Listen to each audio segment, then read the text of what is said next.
ሰላም እንዴት አላችሁ ውድ ቤተሰቦቼ። ዛሬ ስለ ሾተ ላይ ወይንም አርኤች ኔጌቲቭ እናወራለን ማለት ነው። እንግዲህ ሾተ ላይ በመባል የሚታወቀው ክስተት ብዙ ጊዜ አንዲት እናት ከመጀመሪያ እርግዝና በኋላ በተደጋጋሚ የሚከሰት የጽንስ መጥፋት ነው ማለት ነው። አርኤች ኢንኮንታቢሊቲ የምንለው ወይንም አርኤች ኔጌቲቭ የምንለው በተለምዶ ደግሞ በአማርኛ ትርጉሙ ሾተ ላይ እየተባለ የሚጠራው ማለት ነው። ይህ ለምን ይሆናል? እንግዲህ ሾተ ላይ የሰዎች ደም በአራት መደብ ይከፈላል ማለት ነው። መጀመሪያ ስናየው በአራት መደብ ይከፈላል። ኤ፣ ቢ፣ ኤቢ እና ኦ ተብሎ ማለት ነው። እነዚህ ደግሞ እያንዳንዳቸው በሁለት አይነት መደብ ይከፈላሉ። አርኤች ፖዚቲቭ እና አርኤች ኔጌቲቭ ተብሎ ይከፈላሉ ማለት ነው። ለምሳሌ አንድ የደም አይነት ኤ ፕላስ ወይንም ኤ ማይነስ ሊሆን ይችላል። የሰው ማንነቱ ከእናቱ ከአባቱ የሚወሰደው የዘርመል ይወስናል ማለት ነው የደም አይነቱን። ስለዚህ የደም አይነትህ በዚህ መልክ እንወስዳለን ማለት ነው። ከአርኤች ፖዚቲቭ አባትና ከአርኤች ኔጌቲቭ እናት የሚፈጠር ጽንስ የአርኤች ፖዚቲቭ የመሆን እድሉ ሰፊ ነው ማለት ነው። ስለዚህ ሾተ ላይ የሚከሰተው አንዲት ሴት የደም አይነት አርኤች ፖዚቲቭ ሆኖ በዚህ በፊት ደግሞ አርኤች ኔጌቲቭ የሆነ ደም ወደ ሰውነቷ ሲገባ ደሟ ውስጥ አርኤች ፖዚቲቭ የሆነ ደም ወይንም ህዋሶችን የሚያጠፋ ንጥረ ነገር በደሟ ውስጥ ያመርታል ማለት ነው። ይህ ንጥረ ነገር አንዴ ከተመረተ በደሟ ውስጥ እስከ ህይወቷ ፍጻሜ ይኖራል ማለት ነው። ለምሳሌ አርኤች ኔጌቲቭ የነበረች አርኤች ፖዚቲቭ ትወስድ እስከ ህይወቷ ፍጻሜ ድረስ ወይንም ሁሌም ይኖራል ማለት ነው። በእሷ ውስጥ ይኖራል ማለት ነው። ስለዚህ በማህፀኗ ውስጥ የያዘችው ጽንስ የደም አይነት አርኤች ፖዚቲቭ ከሆነ የተመረተው ንጥረ ነገር ጽንሱን እንደ ባዕድ አካል ስለሚቆጥረው ያጠቃዋል ማለት ነው። በዚህ ሰዓት የሾተ ላይ የምንለው ወይንም አርኤች ኔጌቲቭ ይፈጠራል ማለት ነው።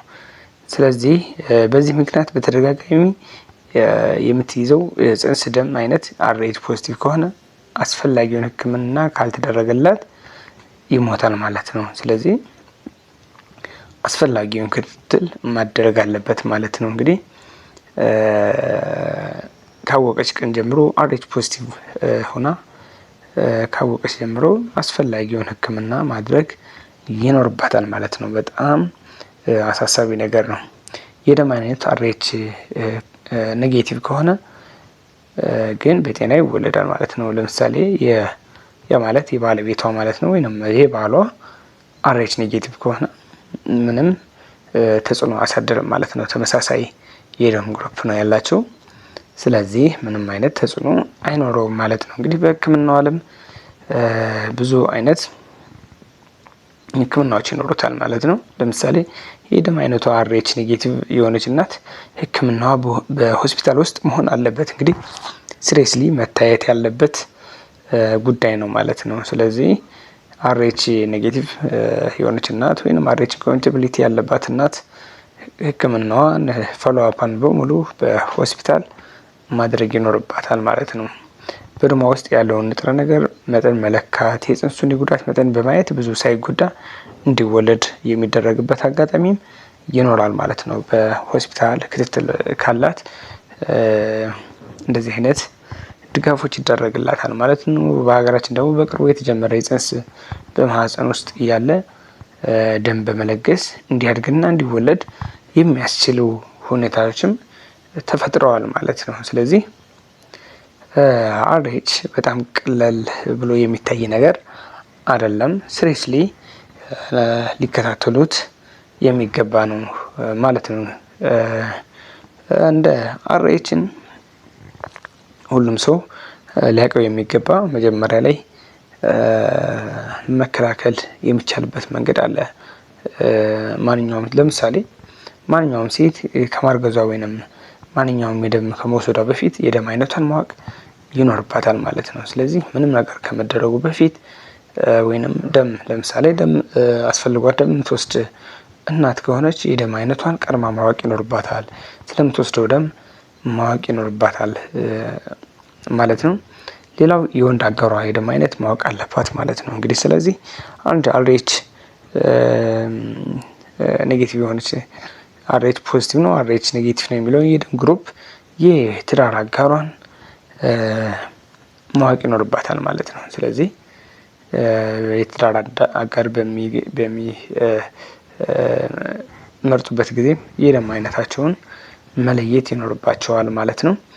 ያው ይህን አርኤች እንዳለባቸው ካወቁ ቀድመው ሕክምናውንም ለመከታተል አመቺ ስለሚሆን ማወቅ በጣም ተገቢ ነው ማለት ነው። የእርግዝና አርኤች ኔጌቲቭ ሚና አርኤች ፖዚቲቭ ከሆነ አጋሯ ከተፈጠረ መጀመሪያ የሚደረግላት ምርመራ ስለዚህ ንጥረ ነገሩ አለመመረቱን ያረጋግጣል ማለት ነው። እንዳይመረት የሚከላከል መድኃኒት ይሰጣታል ማለት ነው። ይሄ አንታይዲ ወይንም ሮጋም ይባላል አንታይዲ። ስለዚህ እሱ ይሰጣል ማለት ነው። ይሄኛው የሚሰጠው ለእናቲቱ ከሰባተኛ ወሯ ላይ ይሰጣታል። እንዲሁም ህፃኑ ከተወለደ በ72 ሰዓት ውስጥ ሮጋም ይወስዳል ማለት ነው። ስለዚህ ከወለደች በኋላ የልጁ ደም አይነት አርኤች ፖዚቲቭ ከሆነ በድጋሚ መድኃኒቱ ይሰጣታል ለሷ ማለት ነው። ስለዚህ አርኤች ቀለል ብሎ የሚታይ ነገር አይደለም ማለት ነው። እርግዝናው ከማህፀን ውጭ ወይንም በውርጃ ቢያበቃም መከላከያ መድኃኒት መውሰድ ተገቢ ነው ማለት ነው። እንግዲህ ለምሳሌ አርኤች ኑሮባት አንዲት እናት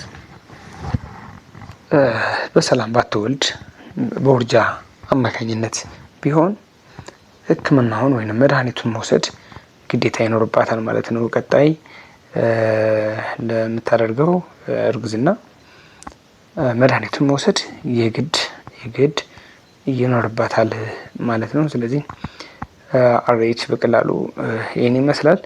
በቀጣይ በሌላ ርዕስ እንገናኛለን። ሰብስክራይብ፣ ሼር ኤንድ ፎሎው በማድረጉን እንዳትረሱ። ላለሁ አመሰግናለሁ።